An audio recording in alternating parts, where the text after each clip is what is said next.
আজকের ভিডিওতে আমরা গ্যাসের আরো একটি আচরণ সম্পর্কে জানবো। দেখো, ধরো এটা একটা কন্টেনার।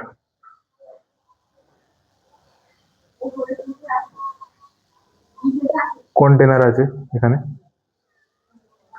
এটা একটা পিস্টন ধরে নিতে পারে, এটা ফ্রিলি মুভ করতে পারে, এরকম একটা পিস্টন। এখানে আমাদের গ্যাসের অণু আছে, সাপোজ এর একটা নির্দিষ্ট আয়তনও আছে। সাপোজ এর আয়তন হচ্ছে ধরো V1, সাপোজ এর আয়তন V1।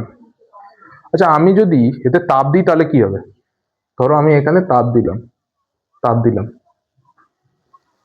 ঠিক আছে? তাপ দিলে কি হবে? গ্যাসের অণুগুলোর মধ্যে নিশ্চয়ই গতিশক্তি বাড়তে থাকবে। বাড়তে থাকলে কি হবে? সে পাশের দেওয়ালকে বেশি জোরে জোরে ধাক্কা দেবে। ধাক্কা দিলে উপরের দেওয়ালটা কিন্তু, এই যে পিস্টনটা উপরের দিকে সরে যাবে। তার মানে তাহলে ফাইনালি আমার কেমন দাঁড়াবে ছবিটা? আমার ছবিটা এইরকম দাঁড়াতে পারে, যে ধরো এই পিস্টনটা উপরের দিকে উঠে গেছে, তাই না? পিস্টনটা আমার উপর দিকে উঠে গেছে, সাপোজ এর আয়তন হয়ে গেছে V2। তাহলে আমরা এখান থেকে কি দেখতে পাচ্ছি? তাপ দিলে গ্যাসের আয়তন বেড়ে যায়। বাট কতটা বাড়ে? আমরা একটা নির্দিষ্ট অ্যামাউন্টে তাপ দিচ্ছি, কতটা বাড়বে দেখা যাক। ধরো এইরকম ব্যাপারটা ঘটে।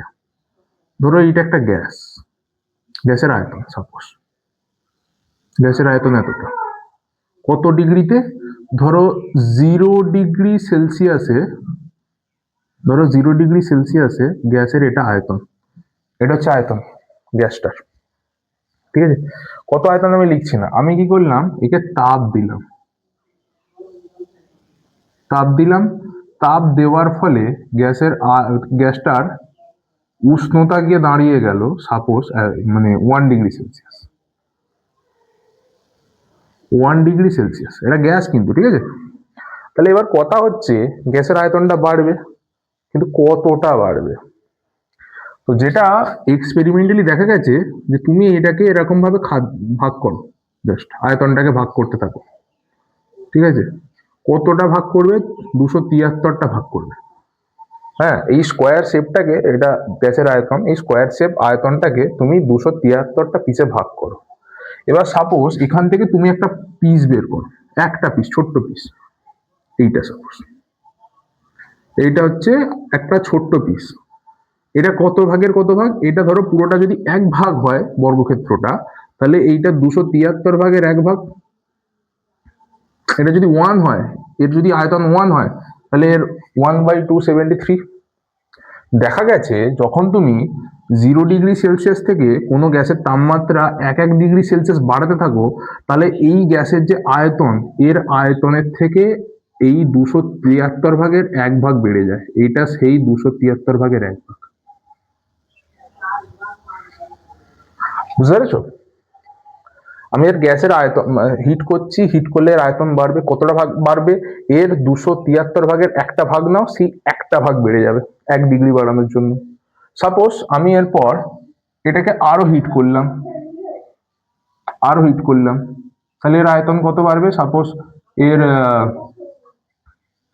সাপোজ এর আয়তন মানে আয়তন না, মানে তাপমাত্রা গেল 2 ডিগ্রি সেলসিয়াস। তাহলে কত বাড়বে? অবশ্যই 1 ডিগ্রিতে যদি একটা কিউব বাড়ছিল, 2 ডিগ্রিতে কটা কিউব বাড়বে? দুটো কিউব বাড়বে। এটা একটা কিউব, এটা একটা কিউব, বাড়তে থাকবে এইভাবে, ঠিক আছে? এইটাই অ্যাকচুয়ালি বলে গিয়েছিলেন চার্লস। চার্লস বলেছিলেন যে কোনো একটা গ্যাসের তাপমাত্রা যদি বাড়াও, তাহলে তার আয়তন 0 ডিগ্রি সেলসিয়াস উষ্ণতা যাচ্ছিল, তার 1 ডিগ্রি বাড়ানোর জন্য 273 ডিগ্রি বেড়ে যাবে। এবার যদি গ্যাসের তাপমাত্রা যদি কমিয়ে দিই, সাপোজ এখানে আমি কমিয়ে দিলাম, এখানে 0 ডিগ্রিতে যা ছিল আমি কমিয়ে দিলাম, 1 ডিগ্রি কমালাম, সাপোজ এর তাপমাত্রা -1 ডিগ্রি সেলসিয়াস। তাহলে কি হবে? তাহলে সেক্ষেত্রে এই যে পরিমাণ আয়তন 273 ভাগের 1 ভাগ, 0 ডিগ্রি সেলসিয়াস তাপমাত্রাতে যে আয়তনটা ছিল 273 ভাগের 1 ভাগ, সেই আয়তনটা এখানে কমে যাবে, এতটা কমে যাবে। তাপমাত্রা কিন্তু কমিয়ে দিলে আয়তন কমে যায়, কতটা কমবে? এতটাই কমবে, ঠিক আছে? তো চার্লস এটা বলে গিয়েছিলেন। তো আশা করি এটা বুঝতে পারা যাচ্ছে। তবে এর একটা গাণিতিক রূপ আছে, সেই গাণিতিক রূপটা আমাদেরকে জানতে হবে। চলো একটু সহজ ভাষায় আমরা গাণিতিক রূপটাকেও জেনে নিই। ধরো আমার কাছে একটা গ্যাস আছে, ঠিক আছে, গ্যাসের আয়তনটা ধরে নিচ্ছি V0। কখন? যখন তাপমাত্রা হচ্ছে 0°C, সাপোজ 0°C তাপমাত্রায় তার আয়তন হচ্ছে V0। বুঝতে পারছো? গ্যাসের আয়তন V0 যখন গ্যাসের তাপমাত্রা 0°C। তাহলে সাপোজ আমার তো যদি 1°C তাপমাত্রা যদি বাড়াই, তাহলে কি হবে? আয়তন কতটা বাড়বে বলো তো? আয়তন বাড়বে নিশ্চয়ই এই V0 273 ভাগের 1 ভাগ। 1° বাড়ানোর জন্য বৃদ্ধি পাবে আয়তন, আমি এইভাবে লিখছি, 1°C বৃদ্ধির জন্য কতটা বৃদ্ধি পাবে?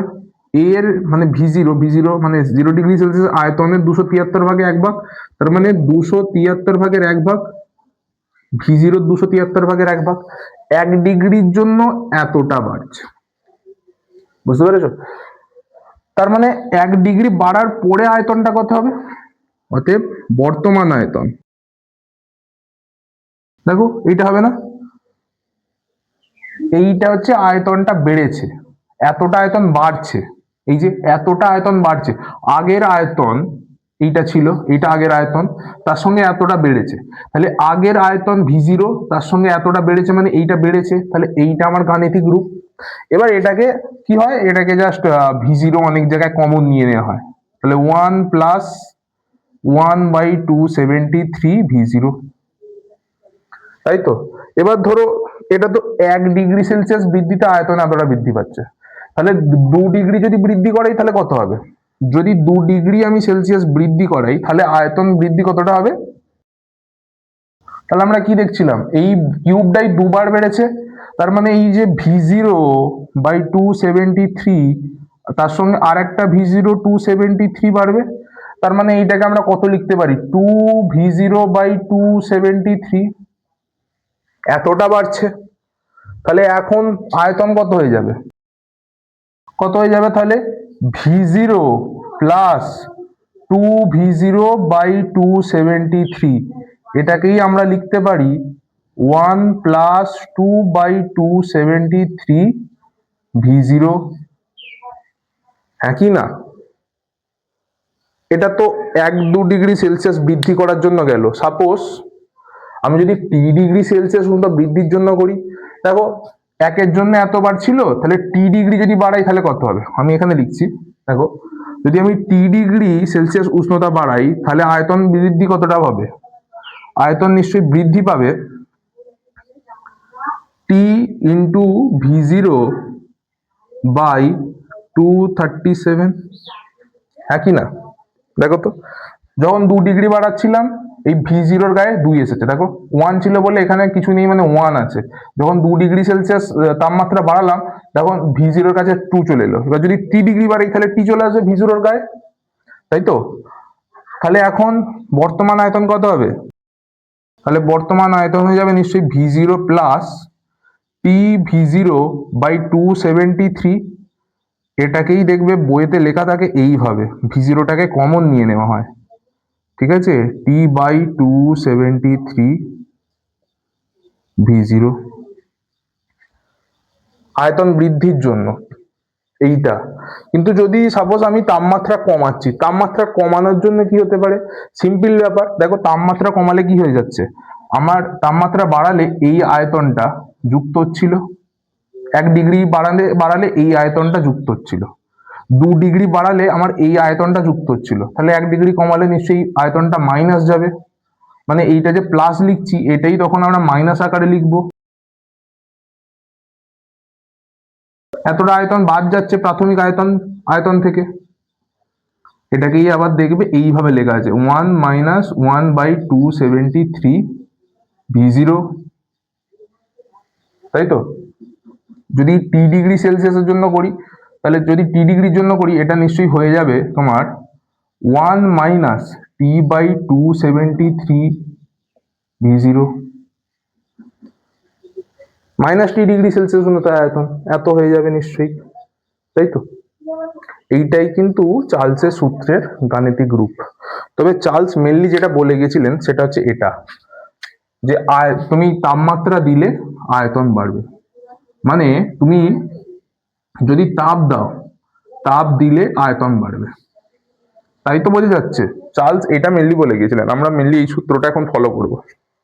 কিছু অঙ্ক আসতে পারে এখান থেকে, তবে সেটা আমরা পরে আসছি। তবে দেখো, চার্লস বলে গিয়েছিলেন যে তাপমাত্রা যদি বাড়াও তাহলে আয়তন বাড়বে, তাপমাত্রা কমালে আয়তন কমবে। কিন্তু কখন? কখন? যখন পি প্রেসারটা কনস্ট্যান্ট, প্রেসারটা ধ্রুবক থাকে আর এন ধ্রুবক থাকে। এন মানে হচ্ছে মোল সংখ্যা বলতে পারো বা ভর বলতে পারো, এটা কনস্ট্যান্ট থাকে। অবশ্যই চাপ যদি বেড়ে যায় তাহলে কি হয়, চাপ তুমি বাড়াচ্ছ, তোমার এই কন্টেনার আছে, কন্টেনারের আয়তনটা বাড়ার কথা তাপমাত্রা দিলে, তুমি চাপটাও বাড়িয়ে দিয়েছো, তাহলে আয়তন কি বাড়তে পারবে? পারবে না। সেই জন্য যদি চাপটা ফিক্স থাকে, এন এন মানে হচ্ছে ধরো অনুসংখ্যা, অনুসংখ্যা যদি বেড়ে যায় অটোমেটিক আবার আয়তন আরো বেশি বেড়ে যেতে পারে। তো এই দুটো যখন কনস্ট্যান্ট থাকে তখনই এই সূত্রটা প্রযোজ্য হয়। এবার এখান থেকে আমরা এটা লিখতে পারি, এটাকে আমরা লিখতে পারি না, ভি সমান কে টি, তাই তো? আবার এটাকেই আমরা লিখতে পারি ভি বাই টি সমান কে, লিখতে পারি না? আমরা জাস্ট টিটাকে নিচে নিয়ে চলে আসি, বা দুদিকে আমি টি দিয়ে ডিভাইড করছি, তাহলে V by T equals to K. ঠিক আছে, নেক্সট এবার ভেবে দেখো, এই কন্টেনারের কথা বললাম, এই কন্টেনারে সাপোজ তোমার এই যে কন্টেনার, এই কন্টেনারের সাপোজ আয়তন হচ্ছে V1 আর তাপমাত্রা হচ্ছে T1। তুমি কি করলে, প্রেসার আর না এন মানে পি আর এনটা কনস্ট্যান্ট রেখে এর মধ্যে একটা তাপ দিলে, তাপ দেওয়ার ফলে কি হবে, আয়তনটা বেড়ে যাবে না? আয়তন সাপোজ এখানে চলে গেল, তাহলে এখানে তোমার আয়তনে গেল V2, তাপমাত্রা গেল T2। বাট এখান থেকে আমরা কি বুঝতে পারছি, একই system, P R N constant আছে, দুজনকার মধ্যে যতগুলো পি আছে এই পুরো সিস্টেমে কিন্তু পি আর এনটা কনস্ট্যান্ট আছে। তাহলে সেক্ষেত্রে আমরা বলতে পারি যে V1 বাই T1 এটা সমান কে, আবার V2 বাই T2 এটা সমান কে, তাই তো? এখান থেকে আমরা কি আসতে পারি, এখান থেকে আমরা আসতে পারি, দেখো দুজনই যেহেতু কে, তাই আমরা বলতে পারি V1 বাই T1 সমান V2 বাই T2, তাই না? আমরা যেরকম আগের দিন বয়েলের সূত্রে জেনেছিলাম, সেটা হচ্ছে তোমার P1 V1 সমান P2 V2, বয়েলের সূত্র থেকে আমরা এটা জেনেছিলাম। চার্লসের সূত্র বলছে V1 by T1 equals to V2 by T2, একই জিনিস। তো নেক্সট ধরো, আমরা যদি এতটা বুঝে থাকি, আমরা এই যে সমীকরণটা যে আছে চার্লসের সূত্রের সমীকরণ, এখান থেকে কিছু গ্রাফ আমরা প্লট করা শিখবো। তো দেখো আমরা চার্লসের সূত্র থেকে এই বিষয়গুলো জানতে পারলাম। কি কি জানতে পেরেছিলাম, যে টি ডিগ্রি সেলসিয়াস উষ্ণতা বাড়ার জন্য গ্যাসের আয়তন কতটা বৃদ্ধি পাবে, 0 ডিগ্রি সেলসিয়াস উষ্ণতায় যতটা আয়তন থাকবে তার সাপেক্ষে এতটা বাড়বে। আবার যদি কমাই T ডিগ্রি সেলসিয়াস উষ্ণতা, তাহলে 0 ডিগ্রি সেলসিয়াসের আয়তনের থেকে কতটা আয়তন তার কমবে সেটা জানলাম। তার সঙ্গে এইটা দেখলাম ভি ভ্যারিজাস টি, মানে তুমি তাপমাত্রা যদি বাড়াও আয়তন অটোমেটিক বেড়ে যাবে, সেখান থেকে এইটা পেলাম, তাই তো? ভি বাই টি সমান কে, আর যেরকম বয়েলের সূত্রে আগের দিন পড়েছিলাম সেই অনুযায়ী একটা পেয়েছিলাম V1 বাই T1 সমান হচ্ছে V2 বাই T2। তো এই ডাটাগুলো লাগবে অ্যাকচুয়ালি একটা প্লট আমাদের তৈরি করতে। দেখো প্লটটা কি প্লট বানাবো আমরা, এই প্লটটা ভি ভার্সেস টি প্লট। তো ভি ভার্সেস টি প্লটটা করার জন্য আমি এইটা করছি। দেখো আমরা অ্যাক্সিস নিচ্ছি দুটো, এটা ওয়াই অ্যাক্সিস, এটা এক্স অ্যাক্সিস, তোমরা জানো। আমরা ওয়াই অ্যাক্সিস বরাবর ভিটা নেবো। দেখো ভি ভার্সেস টি যখনই বলবে না, প্রথমে ভার্সেসের আগে যে আছে সে কিন্তু সবসময় ওয়াই অ্যাক্সিসে বসবে, আর এদিকে বসবে আমাদের টি বা টেম্পারেচার। খুব ভালো। এবার দেখো তো, এটা সাপোজ 0 ডিগ্রি তাপমাত্রা, ঠিক আছে, 0 ডিগ্রি সেলসিয়াস তাপমাত্রা, তাপমাত্রা এখানে 0, অ্যাক্সিস যেখানে এখানে শেষ হচ্ছে পজিটিভ অ্যাক্সিস, তো এটা 0। এবার দেখো 0 ডিগ্রি সেলসিয়াস উষ্ণতায় ধরো গ্যাসের আয়তনটা আছে এখানে, মাথায় রাখবে চার্লস বয়েলের এইসব সূত্র কিন্তু গ্যাসের ক্ষেত্রে প্রযোজ্য, অন্য লিকুইড বা সলিডের ক্ষেত্রে এগুলো প্রযোজ্য না। তো সাপোজ গ্যাসের আয়তন হচ্ছে এতটা, এবার দেখো আমরা কি জানি তাপমাত্রা বাড়লে তোমার আয়তন তো বাড়ে, তাহলে গ্রাফটা অ্যাকচুয়ালি হওয়ার কথা এরকম। দেখো আমি এখানে আর একটা বিন্দু নিচ্ছি বোঝানোর জন্য। দেখো তো এই বিন্দুটার সঙ্গে এই বিন্দুটার তুলনা করো এবার। এই বিন্দুতে আয়তন যা, এই বিন্দুটা উপরে থাকায় এই বিন্দুতে আয়তন বেশি। যখন এর আয়তন বেশি, আবার দেখো এই বিন্দুটা এই বিন্দুর সাপেক্ষে বেশি ডান দিকে আছে, তার মানে এই বিন্দুতে তাপটাও বেশি। ঠিক, তাহলে প্লট আমাদের ঠিকঠাক হয়েছে। এবার দেখো আমরা এখান থেকে কি জেনেছিলাম, ধরো আমরা যদি তাপমাত্রা কমাতে থাকি অ্যাকচুয়ালি আয়তন কমে। তাই ধরো আমি এখানে লিখেছিলাম, এটা আবার লিখছি দেখো ভিটি। ভিটি মানে কি মাইনাস উষ্ণতায়, 0°C থেকেও কম উষ্ণতায় আমরা পেয়েছিলাম অ্যাকচুয়ালি 1 মাইনাস T/273°C, এত হবে। এবার মেনলি কি হবে, এই ওয়ানটা কোথা থেকে আসছে, এই ওয়ানটা হচ্ছে ধরো 0°তে আয়তন, তা থেকে এইটা বিয়োগ যাচ্ছে। আমি যদি এখানে ভি সমান যদি -1 দিয়ে দিই, তাহলে এখানে লিখছি না, আমি যদি ভি -1 যদি দিয়ে দিই, তার মানে আয়তন কত হয়ে যাবে 1 - 1/273°C। আয়তন এতটা কমছে কার সাপেক্ষে, যতটা তুমি নিয়েছো আয়তন নিয়েছো 0°তে, যত মোল নিয়েছো। কিন্তু আমি একটা কাজ করছি, আমি তাপমাত্রাটা 273°C কমিয়ে দিচ্ছি। তাহলে কি হবে, এই জাস্ট টি, এই টি এর জায়গাটায় আমি 273 বসাবো, তাই তো? আচ্ছা দেখো বসিয়ে দেখি, 273, নিচেও 273ই আছে আমার কাছে। তাহলে কি হবে দেখো, এই 273 ক্যান্সেল আউট হয়ে গেল, তাহলে কত হয়ে গেল 1 - 1, আচ্ছা এটা ডিগ্রি সেলসিয়াস নয়, সরি, এটা অ্যাকচুয়ালি V0, এটা V0, ঠিক আছে। V0 হচ্ছে তোমার 0°C উষ্ণতায় আয়তনটা, তাহলে V0। কিন্তু তাহলে দেখো তো এটা 0 হয়ে যাচ্ছে না, 1 - 1 = 0, 0 ইন্টু V0 0 হয়ে যাচ্ছে। তার মানে 273°C উষ্ণতা আসা অবধি সমস্ত গ্যাসের আয়তন শূন্য হয়ে যাচ্ছে। আচ্ছা শূন্য হয়ে যাচ্ছে মানে কি, গ্যাসটা ধ্বংস হয়ে যাচ্ছে? না না, গ্যাস অ্যাকচুয়ালি কি, গ্যাস তো অণু, অনেক দূরে দূরে আছে। তাপমাত্রা যদি কমাতে থাকো গ্যাসের অণুগুলো কাছাকাছি আসবে না। গ্যাসের অণু যদি কাছাকাছি আসে অ্যাকচুয়ালি কি হবে, তাহলে কিন্তু এরা তরল এবং কঠিনে পরিণত হবে। তরল বা কঠিন পরিণত যদি হয়, তাহলে এদের কি আর গ্যাসীয় আয়তন থাকবে? তখন তো সেটা তরল বা কঠিনের আয়তন হয়ে যাচ্ছে, গ্যাসীয় আয়তন শূন্য। সেই জন্য -273°C আসা পর্যন্ত সমস্ত গ্যাস, আমাদের পৃথিবীতে যত রকমের গ্যাস আছে প্রত্যেকের আয়তন অ্যাকচুয়ালি 0 হয়ে যায়। তার মানে আমরা যদি এই অ্যাক্সিসটাকে এদিকে বাড়াই, তাহলে এই যে আয়তনের প্লটটা আছে, এইটা কিন্তু এক্স অ্যাক্সিসের ওপর যে বিন্দুতে কাট করবে সেই বিন্দুতে অ্যাকচুয়ালি তাপমাত্রা হচ্ছে -273°C, তাই না? এবার দেখো যেহেতু এই উষ্ণতায় সমস্ত গ্যাসের আয়তন শূন্য হয়ে যায়, তাই একে বলা হয় পরম শূন্য উষ্ণতা। পরম শূন্য উষ্ণতা, তবে হ্যাঁ একে বলা হয় 0 কেলভিন। 0 কেলভিন, একে বলা হয় 0 কেলভিন। পরম শূন্য উষ্ণতাকে 0 কেলভিন বলা হয়, ঠিক আছে। এবার এখান থেকে যত তোমার 1 ডিগ্রি সেলসিয়াস উষ্ণতা বাড়বে, তত কিন্তু তোমার সেলসিয়াস মানে কেলভিনেরও উষ্ণতা বাড়তে হবে। মানে তুমি এখান থেকে কি পাচ্ছ, 0 কেলভিন সমান হচ্ছে -273°C। তাহলে 1 কেলভিন, ধরো 1 কেলভিন তাপমাত্রা বাড়ানো মানে 1°C তাপমাত্রা বৃদ্ধি, তার মানে -272°C, তাই তো। এইভাবে যদি আমরা 273 কেলভিন নিয়ে নিই, তাহলে সেলসিয়াসের তাপমাত্রা দাঁড়াবে 0°C। একে পরম শূন্য উষ্ণতা বলা হয় 0 কে বা -273। কেন মাথায় রাখবে, কারণ এই অবস্থায় সমস্ত গ্যাসের আয়তন শূন্য হয়ে যায়।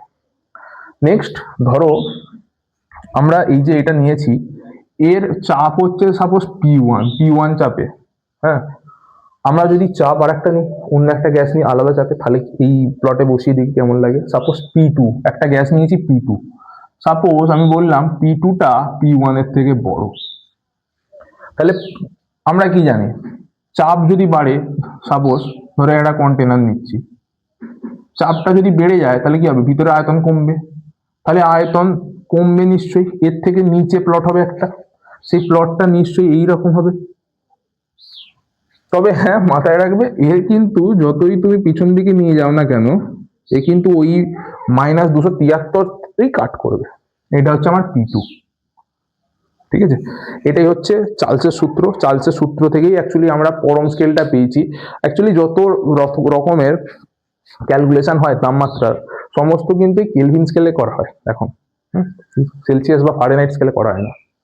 তো নেক্সট ধরো আমরা চার্লসের সূত্র সম্পর্কে জানলাম, এবার চার্লসের সূত্রের কিছু প্রবলেমস আমরা দেখব, ঠিক আছে, ম্যাথমেটিক্যাল প্রবলেমস। তো দেখো আমাদের এই প্রবলেমটা দিয়েছে, কি বলেছে, বলছে একই চাপে 15 ডিগ্রি সেলসিয়াসে নির্দিষ্ট কোনো গ্যাসের আয়তন 360 ml, বলছে উষ্ণতা কত হলে, উষ্ণতাটা বার করতে বলেছে, ওই পরিমাণ গ্যাসের আয়তন 480 ml হবে। তাহলে আমাকে কি দিয়েছে, আমাকে ভালো করে দেখো, দুটো আয়তন দিয়েছে। দেখো প্রাথমিক আয়তন বা V1 বলে দিয়েছে তোমার 360 ml, অন্তিম আয়তন বলে দিয়েছে মানে V2 বলে দিয়েছে 480 ml, প্রাথমিক উষ্ণতাটা বলে দিয়েছে T1 বলেছে 15 ডিগ্রি সেলসিয়াস, আর আমাকে কি বার করতে বলেছে, T2টা বার করতে বলেছে। দেখো উষ্ণতা কত হলে T2টা বার করতে বলেছে, এর সাথে বলে দিয়েছে একই চাপে, মানে বলেই দিয়েছে P আর নির্দিষ্ট ভরের মানে N, এই দুটো কিন্তু ফিক্সড, বুঝতেই পারছো। এটা আমরা কি থেকে ডিটারমাইন করতে পারবো, চার্লসের সূত্র থেকে। এবার চার্লসের সূত্র থেকে আমরা কি জানি, দেখো এইটা জানি আমরা। মনে রাখবে এখানে একটা জিনিস, এখানে টেম্পারেচারটা ডিগ্রি সেলসিয়াসে দেওয়া আছে তাই না, কিন্তু ডিগ্রি সেলসিয়াসে আমরা অঙ্ক করতে পারবো না। আমি একটু আগেই বললাম যে সমস্ত টেম্পারেচার কেলভিনে থাকলে তবেই আমরা সেটার ম্যাথমেটিক্যাল ফর্মটা আনতে পারবো। তাহলে এবার 15 ডিগ্রি সেলসিয়াসকে আমাকে কেলভিনে কনভার্ট করতে হবে, কেলভিনে কনভার্ট করতে গেলে, সেলসিয়াসকে কেলভিনে কনভার্ট করতে গেলে 273 এ জাস্ট যোগ করে দাও এত কেলভিন, তাহলে কত হচ্ছে আমার 288 কেলভিন। এবার এই ফর্মুলাটা বসিয়ে দাও, ঠিক আছে, এই ফর্মুলাটা বসিয়ে দাও, V1/T1 ইকুয়ালস টু V2/T2। দেখো V1 কত, 360 ml, T1 কত, 288 কেলভিন, V2 কত, 480 ml, আর আমার T2টা বার করতে বলেছে। তাহলে সেক্ষেত্রে আমার T2 হয়ে যাচ্ছে, দেখো তো 480 ml into 288K divided by 360, এটা যদি সলভ করো তাহলে আসবে 38 কেলভিন। এবার এখান থেকে 273 তুমি যদি মাইনাস করো তাহলে আমরা ডিগ্রি সেলসিয়াসে অ্যান্সার পেয়ে যাবো, এটা কেলভিন এসেছে। তো আজকের জন্য এতটাই, চ্যাপ্টারের পরের অংশ নিয়ে দেখা হবে পরের ভিডিওতে।